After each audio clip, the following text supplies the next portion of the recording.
Surat itu mendarat di kakiku, tepat di depan kue ulang tahun bertingkat 3. 50 pasang mata menatapku, menunggu aku hancur, menunggu aku menangis seperti wanita lemah yang mereka kira aku adalah. Aku membungkuk, mengambil surat itu dengan tangan yang tak bergetar. Tanda tangan sekarang. Arjasena berkata dingin, suaranya keras, sengaja, agar semua orang dengar. Aku sudah muak dengan wanita mandul sepertimu. Kirana berdiri di sampingnya, tersenyum tipis. Jemarinya melingkar di lengan suamiku yang dulu memohon padaku untuk menikah dengannya 6 tahun lalu.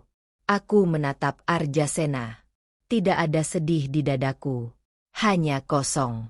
Dan kelegaan yang aneh. Boleh aku pinjam pulpen? Tanyaku pelan. Mertuaku, wanita yang selama ini menyiksaku dengan komentar tentang perutku yang rata, tertawa mengejek. Dasar perempuan tidak tahu malu. Masih sempat minta pulpen. Aku mengabaikannya.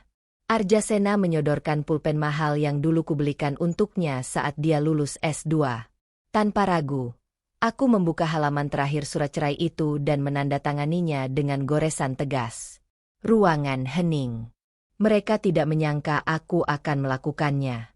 Aku berdiri, melipat surat itu rapi, lalu berjalan mendekat ke Arjasena. Jarak kami hanya sejengkal. Matanya berkilat, entah bingung atau marah. Aku tidak peduli. Aku berdiri berjinjit dan membisikkan sesuatu ke telinganya. Kau baru saja kehilangan satu-satunya aset yang menjagamu dari kebangkrutan. Wajahnya berubah pucat.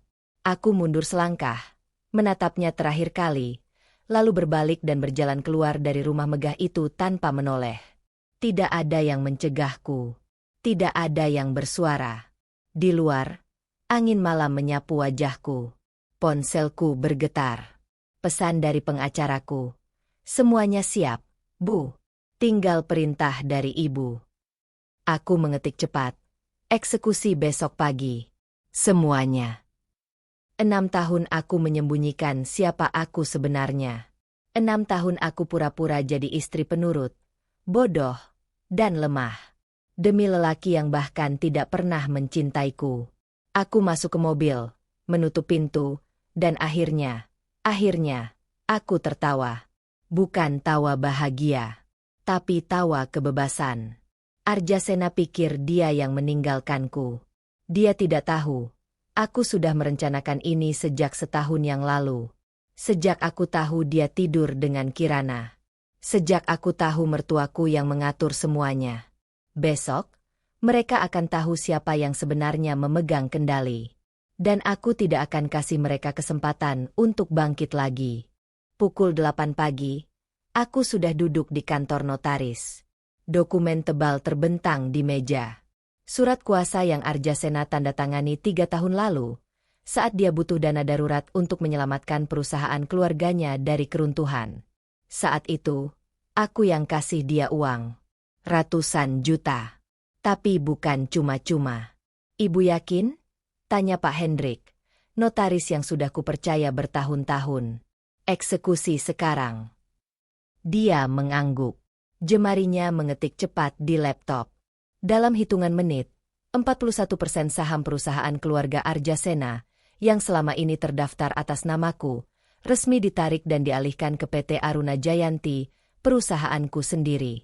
Mereka kehilangan kontrol mayoritas. Selamanya. Aku bersandar di kursi, menutup mata sebentar. Ini bukan kemenangan. Ini keadilan. Ponselku berdering. Nomor mertuaku. Aku matikan. Berdering lagi. Arjasena. Aku matikan lagi. Lalu puluhan chat masuk bersamaan. Semua panik. Semua marah. Semua terlambat. Sudah selesai, Bu. Pak Hendrik menyodorkan dokumen final. Secara hukum, Ibu sekarang pemegang saham mayoritas. Mereka tidak bisa berbuat apa-apa. Aku menandatangani halaman terakhir. Tanda tanganku, namaku, Maheswari Aruna. Bukan nama keluarga Arjasena yang selama ini kupaksakan untuk kupakai. Keluar dari kantor notaris, udara terasa berbeda. Lebih ringan. Ponselku berdering lagi. Kali ini, nomor tak dikenal. Aku angkat. Maeswari. Suara Arjasena memekik dari seberang. Dia panik. Suaranya gemetar. Apa yang kau lakukan? Kembalikan semuanya. Kau gila. Aku hanya mengambil apa yang memang milikku sejak awal. Jawabku tenang. Ini perusahaan keluargaku. Kau tidak berhak. Dibangun dengan uangku. Potongku tajam. Diselamatkan dengan uangku. Dan sekarang, milikku secara hukum. Kau sudah baca surat kuasa yang kau tanda tangani 3 tahun lalu, kan? Hening. Kau merencanakan ini sejak dulu. Aku tidak jawab. Maeswari, dengar aku. Ibu sakit. Dia serangan jantung gara-gara kau. Kau mau bertanggung jawab. Bukan urusanku lagi. Aku bukan bagian dari keluarga kalian. Kalian yang inginkan itu, kan? Aku tutup telepon. Blokir nomornya. Blokir semua nomor keluarga mereka. 3 jam kemudian, pengacaraku menelepon. Bu, mereka datang ke kantor. Arjasena dan ayahnya. Mereka bilang mau negosiasi. Mau saya usir. Biarkan mereka tunggu. Jawabku sambil menyeruput kopi di kafe favoritku. Sampai jam tutup kantor kalau perlu. Untuk pertama kalinya dalam 6 tahun, aku merasa bebas. Bukan senang. Bukan bahagia. Tapi bebas. Dan mereka baru saja menyadari, aku bukan wanita yang bisa mereka injak-injak lagi. Tapi ini belum selesai. Masih ada satu hal yang harus mereka tahu. Hari ketiga, pintu kantorku didobrak. Satpam tidak sempat mencegah. Arjasena sudah masuk. Wajahnya kacau, mata merah, kemeja kusut. Dia langsung berlutut di depan mejaku. Maaf, Maheswari. Kumohon. Kembalikan semuanya. Suaranya pecah. Air mata mengalir di pipinya. Aku salah. Aku bodoh. Tapi keluargaku akan bangkrut. Ayah sudah tua. Ibu sakit keras. Kumohon. Aku menatapnya dari balik meja. Tidak ada yang bergetar di dadaku. Tidak ada apa-apa. Kirana itu bukan apa-apa. Lanjutnya cepat. Ibu yang paksa aku cerai darimu. Dia bilang kau mandul. Kau tidak berguna untuk keluarga kami. Tapi aku masih cinta padamu. Cinta. Kata itu terasa seperti lelucon buruk. Bangun. Ucapku datar. Tidak. Tidak sampai kau memaafkan. Bangun. Sekarang. Dia terdiam. Perlahan berdiri. Tapi kakinya gemetar. Seperti anak kecil yang ketakutan. Aku berdiri. Berjalan mendekat. Menatapnya dari jarak yang sangat dekat. Kau pikir aku bodoh? Tanyaku pelan. Tapi tajam. Kau selingkuh dengan Kirana sudah setahun lebih. Aku tahu. Aku selalu tahu. Wajahnya memucat. Tapi aku diam. Karena aku tunggu momen yang tepat. Dan kemarin malam, kau yang kasih aku momen itu. Maheswari, dengar. Kau punya 48 jam. Potongku dingin. Keluar dari rumah di Jalan Anggrek nomor 7. Rumah yang kubeli dengan uangku sendiri. Sertifikat atas namaku. Kalau dalam 2 hari kau masih di sana, aku panggil polisi. Tapi itu rumah kita. Itu rumahku, koreksiku keras. Tidak pernah ada kita, Arjasena. Yang ada hanya aku yang bodoh percaya sama lelaki lemah sepertimu. Dia terdiam. Mulutnya terbuka. Tapi tidak ada kata yang keluar. Dan soal ibumu yang sakit, lanjutku sambil kembali ke kursi. Bukan urusanku. Kalian yang buang aku dari keluarga kalian. Sekarang tanggung sendiri. Arjasena mundur selangkah. Tangannya mengepal. Tapi tidak berani angkat suara. Keluar. Perintahku tanpa menatapnya lagi. Sebelum aku panggil satpam. Dia berbalik. Berjalan gontai ke pintu. Sebelum keluar, dia berhenti. Kau akan menyesal, Maheswari. Aku tertawa kecil, tanpa humor. Yang menyesal itu kau. Dan kau belum tahu setengahnya. Pintu tertutup. Ruanganku hening kembali. Ponselku bergetar. Pesan dari investigator pribadiku. Hanya satu kalimat. Saya sudah dapatkan semuanya. Bu, Anda perlu lihat ini sekarang. Aku membuka lampiran foto yang dia kirim. Dan untuk pertama kalinya sejak kemarin, tanganku gemetar. Ini bukan hanya soal perselingkuhan lagi. Ini jauh lebih busuk dari yang kukira. Foto pertama, Kirana dan mertuaku di sebuah restoran, duduk terlalu dekat. Tahun 2018, 2 tahun sebelum aku kenal Arjasena. Foto kedua, transfer bank dari rekening mertuaku ke Kirana. 50 juta, 100 juta, 200 juta. Berulang kali. Setiap bulan. Selama 3 tahun. Foto ketiga. Chat screenshot. Mertuaku ke Kirana. Dekati Arjasena. Buat dia jatuh cinta. Nanti aku urus sisanya. Tanganku mencengkeram ponsel terlalu erat. Ini bukan selingkuhan biasa. Ini permainan. Aku scroll lagi. Ada rekaman suara. Aku tekan play. Volume rendah. Suara mertuaku terdengar jelas. Kalau Arjasena nikah dengan Kirana, aku bisa kontrol dia. Istri sekarang terlalu pintar. Dia pegang uang. Dia berbahaya buat keluarga kita. Suara Kirana menjawab. Tapi dia sudah nikah, Paman. Bagaimana caranya? Gampang. Aku bilang istrinya mandul. Arjasena bodoh. Dia akan percaya. Apalagi kalau kau yang aku sodorkan. Dia tidak akan tahan. Mereka tertawa. Berdua. Aku matikan rekaman itu. Ruangan berputar. Bukan karena sakit hati. Tapi karena ngeri.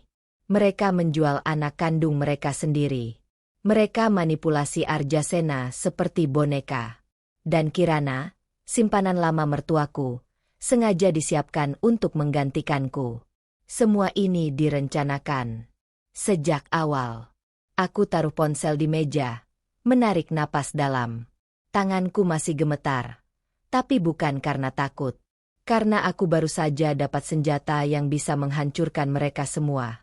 Pintu kantorku terbuka. Investigatorku masuk. Wajahnya serius. Masih ada lagi, Bu, katanya sambil menyodorkan map coklat tebal. Aku buka. Di dalamnya ada dokumen legal. Surat perjanjian antara mertuaku dan Kirana, bertanda tangan di atas materai. Isinya, Kirana akan dapat 5% saham perusahaan kalau berhasil nikah dengan Arjasena dalam 2 tahun. 5% saham. Itu harga yang mereka tetapkan untuk anaknya sendiri. Satu lagi, Bu, investigatorku menunjuk halaman terakhir. Kirana hamil. Aku berhenti bernapas. 3 bulan. Tapi bukan anak Pak Arjasena. Dunia berhenti sedetik. Siapa? Saya masih selidiki. Tapi dari pola transfernya, kemungkinan besar anak mertuanya sendiri. Perutku mual. Ini bukan drama. Ini neraka. Aku tutup map itu perlahan. Menekan tombol intercom. Siapkan konferensi pers besok pagi. Perintahku ke sekretaris. Undang semua media besar. Berita ini harus keluar sebelum mereka sempat tutupi apapun. Investigatorku mengangguk. Ibu yakin? Ini akan jadi perang terbuka. Mereka yang mulai. Jawabku dingin. Aku cuma mau pastikan mereka tidak bisa bangkit lagi. Tapi ada satu pertanyaan yang terus berputar di kepalaku. Kalau Kirana hamil anak mertuaku, berarti Arjasena juga korban? Atau dia tahu sejak awal? Tengah malam, ponselku berdering tanpa henti. Bukan telepon, notifikasi. Ratusan, ribuan. Aku buka Instagram. Tag namaku di mana-mana. Sebuah video viral. 20 juta views dalam 3 jam. Arjasena tergeletak di kamar mandi rumah lamanya. Pergelangan tangannya berdarah. Ambulans. Tandu. Keluarganya menangis histeris di depan kamera. Dan captionnya, ini yang dilakukan Maheswari Aruna pada suami yang mencintainya. Dia rampas segalanya. Dia buat lelaki ini hancur. Pembunuh berdarah dingin. Aku melempar ponsel ke sofa. Tidak ada rasa bersalah. Tidak ada sedih. Tapi dadaku sesak. Pagi harinya, kantor dikepung wartawan. Karyawanku dibully online. Klien mulai batalkan kontrak satu persatu. Media sosialku dibanjiri kata-kata kotor. Pelacur, penghancur rumah tangga, wanita terkutuk. Foto lamaku diedit jadi meme. Wajahku dipasang di poster. Wanita paling dibenci Indonesia. Sekretarisku masuk dengan wajah pucat. Bu, ada email ancaman. Mereka tahu alamat rumah ibu. Aku hanya diam. Reputasi yang kubangun 10 tahun, hancur dalam semalam. Tapi aku tidak menyesal. Karena mereka yang mulai duluan. Sore hari, aku duduk sendirian di apartemen baru. Semua tirai tertutup, lampu mati. Ponsel mati total. Aku tidak mau lihat lagi. Ketukan di pintu. Aku tidak buka. Ketukan lagi, lebih keras. Maheswari, ini aku. Suara itu, aku kenal. Aku buka pintu perlahan. Di depanku berdiri Baswara, lelaki yang 7 tahun lalu menolak lamaranku karena dia bilang aku terlalu baik untuknya. Dokter bedah. Sederhana. Rendah hati. Dan satu-satunya lelaki yang pernah benar-benar menghargai aku. Kau kenapa ada di sini? Tanyaku, suara serak. Aku lihat berita, jawabnya pelan. Aku tahu itu bukan seluruh ceritanya. Aku tertawa pahit. Seluruh Indonesia pikir aku monster. Kau mau percaya aku? Aku kenal kau, Maheswari. Kau bukan orang yang kejam tanpa alasan. Tanpa sadar, air mataku jatuh. Untuk pertama kalinya sejak semua ini terjadi, aku menangis. Baswara melangkah masuk, menutup pintu, lalu memelukku erat. Tidak bilang apa-apa. Hanya diam. Dan aku menangis di pelukannya. Menangis untuk semua kebohongan, semua pengkhianatan, semua kejahatan yang kulalui sendirian. Aku bawa sesuatu, katanya setelah aku tenang. Dia keluarkan amplop coklat dari tasnya. Apa ini? Hasil lab. Jawabnya serius. Aku curi dari rumah sakit tempat Arjasena dirawat dulu. Ini penting. Aku buka amplop itu. Laporan medis. Analisis fertilitas. Tanggal 5 tahun lalu. Dan ada satu kalimat yang membuat dunia berhenti berputar. Pasien. Arjasena Wibowo. Diagnosis. Azoospermia. Infertilitas permanen akibat trauma fisik. Tidak dapat memiliki keturunan. Tanganku gemetar. Arjasena yang mandul. Bukan aku. Aku membaca ulang laporan itu 3 kali. Setiap kata. Setiap angka. Setiap diagnosis. Azoospermia permanen. Trauma kecelakaan motor usia 17 tahun. Arjasena tidak bisa punya anak. Sejak sebelum dia kenal aku. 6 tahun. Bisikku. 6 tahun aku disalahkan. Direndahkan. Dibilang cacat. Baswara duduk di sampingku. Keluarganya tahu. Mereka sembunyikan ini supaya kau yang jadi kambing hitam. Aku berdiri. Kaki hampir tidak kuat menahan tubuh. Marah. Tapi juga lega. Lega yang menyakitkan.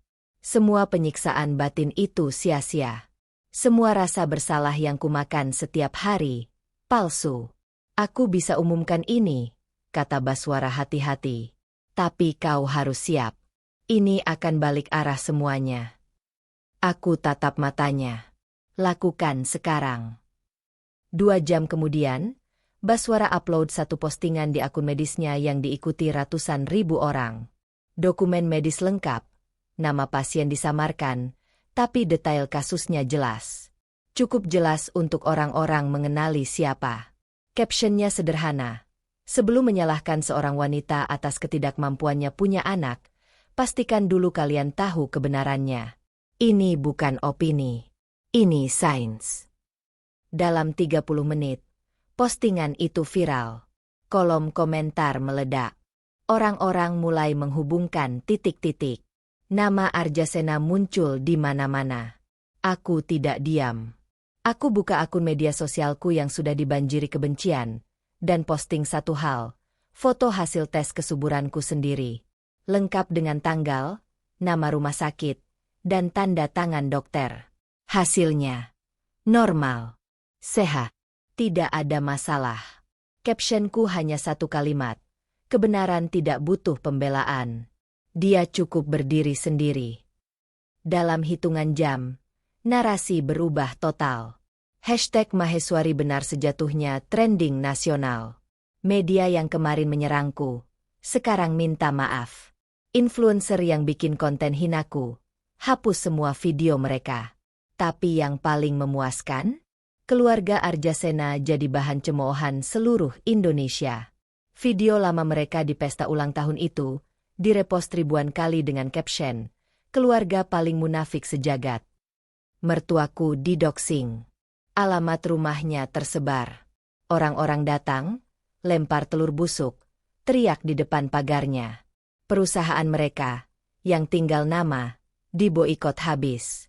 Partner bisnis kabur semua. Arjasena masih koma di rumah sakit. Tapi reputasi keluarganya mati lebih dulu dari dia. Ponselku berdering. Nomor asing. Aku angkat. Maheswari. Suara perempuan. Gemetar. Kirana. Kumohon hentikan ini. Keluarga mereka sudah hancur. Aku juga. Kau hamil, kan? Potongku dingin. Dia terdiam. 3 bulan. Anak siapa? Kirana? Arjasena yang mandul, atau ayahnya? Hening panjang. Lalu suara isakannya pecah. Maafkan aku terpaksa, mereka paksa aku. Aku tutup telepon. Tidak ada yang terpaksa dalam dosa. Baswara menatapku dari seberang ruangan. Kau menang, Maheswari. Sekarang apa? Aku tersenyum tipis. Pertama kali dalam berminggu-minggu. Sekarang, jawabku pelan, aku mulai hidup yang seharusnya. Tapi hidup tidak pernah berhenti memberi kejutan. Karena 3 hari kemudian, aku tahu aku hamil. 8 bulan kemudian, aku berdiri di depan cermin, perut membesar sempurna. Gaun putih sederhana. Tidak ada pesta besar. Hanya Baswara, beberapa teman dekat, dan janji yang tulus. Kami menikah di taman kecil, tanpa drama, tanpa sorotan media. Hanya kami berdua dan kehidupan baru yang kami pilih. Ini bukan bahagia yang meledak-ledak. Ini damai. Dan itu lebih dari cukup. Seminggu setelah pernikahan, kabar datang. Arjasena sadar dari koma. Tapi dia tidak bisa apa-apa. Lumpuh dari leher ke bawah. Berbaring di ranjang rumah sakit. Mata terbuka, tapi tubuh mati. Dan Kirana? Kabur. Bawa uang sisa keluarga Arjasena. Ratusan juta yang tersimpan di rekening rahasia mertuaku. Entah kemana. Tidak ada yang tahu. Keluarga itu benar-benar hancur. Suatu sore, bel rumahku berbunyi. Aku buka pintu, dan di sana berdiri mertuaku. Rambutnya berantakan. Wajahnya keriput, pakaian lusuh. Dia langsung berlutut, menangis. Maheswari, maafkan aku. Kumohon. Aku salah. Aku yang buat semuanya kacau. Anakku sekarat. Keluargaku hancur. Kumohon, bantu kami sekali saja. Aku berdiri diam di ambang pintu.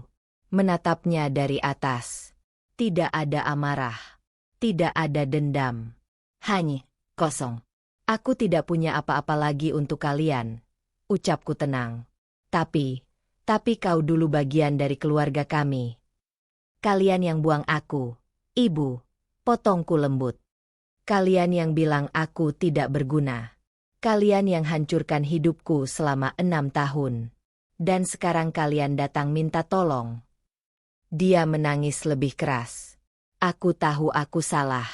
Tapi Arjasena, dia anakku. Dan dia suamiku dulu. Balasku. Suami yang melempar surat cerai ke wajahku di depan 50 orang. Jadi tidak. Aku tidak punya kewajiban apapun pada kalian lagi. Aku mundur selangkah. Tangan memegang gagang pintu. Semoga ibu menemukan jalan sendiri. Seperti yang aku lakukan. Aku tutup pintu perlahan. Dan kunci dari dalam. Isakannya masih terdengar dari luar. Tapi aku tidak buka lagi. Baswara memelukku dari belakang. Tangannya menyentuh perutku yang membesar. Kau yakin? Tanyanya lembut. Sangat yakin. Karena memaafkan bukan kewajiban. Dan aku tidak butuh memaafkan mereka untuk bisa bahagia. 3 bulan kemudian, aku melahirkan anak perempuan. Sehat. Sempurna. Matanya bulat seperti Baswara. Senyumnya seperti aku. Dan saat aku menggendongnya untuk pertama kali, aku menangis. Tapi bukan karena sedih. Karena akhirnya, aku punya keluarga yang benar. Surat cerai yang dilempar Arjasena waktu itu bukan akhir dari hidupku. Itu awal dari segalanya. Awal kebebasanku. Awal kebenaranku. Awal kebahagiaan yang tidak perlu kumohon dari siapapun. Dan bagi mereka yang meremehkanku, mereka baru sadar, terlambat, bahwa aku bukan wanita yang bisa mereka hancurkan. Aku adalah wanita yang bangkit dari kehancuran itu, dan membangun kerajaan sendiri di atas puing-puing mereka.